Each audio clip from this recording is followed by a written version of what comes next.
ईश्वर के सभी प्रिय भक्तों को मेरा सादर प्रणाम। स्पिरिचुअल एंड इनर पीस में आप सभी का स्वागत है। आज हम पुरुषोत्तम मास के प्रथम अध्याय का अध्ययन करते हैं। तो आइए हम इसे आरंभ करते हैं।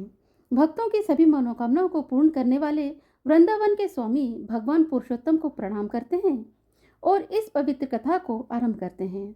भगवान नारायण, नर नरोत्तम, देवी सरस्वती और महर्षि व्यास का स्मरण करते हुए यह कथा आगे बढ़ती है।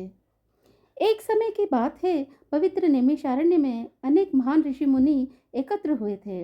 वे सभी वेदों के ज्ञाता, तपस्वी, ब्रह्मनिष्ठ और परोपकारी थे। उनका उद्देश्य था यज्ञ के माध्यम से संसार का कल्याण करना और ऐसा ज्ञान प्राप्त करना जिससे जीवों का उद्धार हो सके। उसी समय सूत जी, जो कि महान कथावाचक और शास्त्रों के मर्मज्ञ थे, तीर्थ यात्रा करते हुए वहां पहुंचे। उनका स्वरूप अत्यंत दिव्य था। वे शांत, संयमी, भगवान के नाम में लीन और आध्यात्मिक तेज से प्रकाशित थे। सूत जी को देखकर सभी ऋषि आदर पूर्वक खड़े हो गए। उन्होंने उन्हें उत्तम आसन दिया और विनम्रता से निवेदन किया, हे सूत जी, आप सब शास्त्रों के ज्ञाता हैं।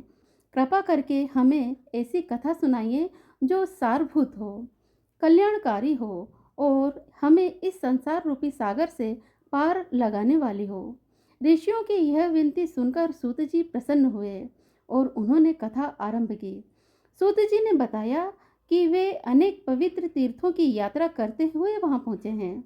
उन्होंने पुष्कर, यमुना, गंगा, काशी, गया, त्रिवेणी, गोदावरी, कावेरी, नर्मदा आदि पवित्र नदियों और स्थानों पर स्नान किया, तर्पण किया और देवताओं, पितरों की पूजा की।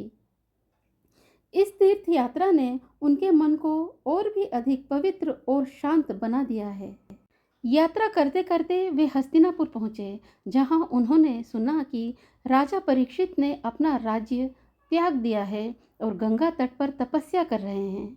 यह सुनकर सूत जी भी वहां पहुंचे। गंगा के किनारे का दृश्य अत्यंत अद्भुत था, अत्यंत मनोहर था। अनेक सिद्ध योगी और ऋषि वहां एकत्र थे, जो विभिन्न प्रकार की कठोर तपस्याएं कर रहे थे। कोई उपवास कर रहा था, कोई केवल वायु पर निर्भर था, तो कोई फलाहार पर अपना जीवन यापन कर रहा था। उसी समय वहां एक महान दिव्य घटना घटी। महर्षि व्यास के पुत्र, ब्रह्मज्ञानी और महान योगी श्री सुखदेव जी वहां पधारे।